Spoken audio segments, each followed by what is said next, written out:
بوابه مفتوحه.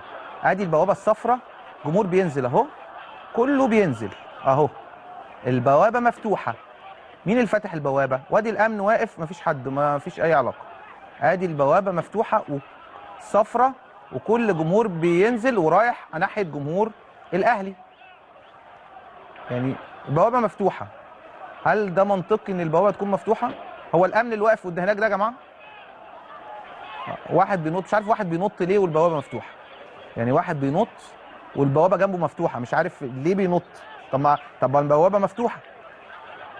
و... زي ما انتم شايفين، ادي كاميرا تانية برضو.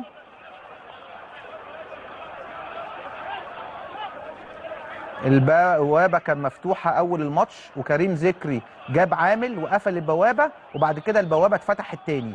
مين اللي فتح البوابه دي؟ مين اللي فتح البوابه دي؟ والبوابه دي لا يمكن تتفتح، لان الجمهور المصري لازم يطلع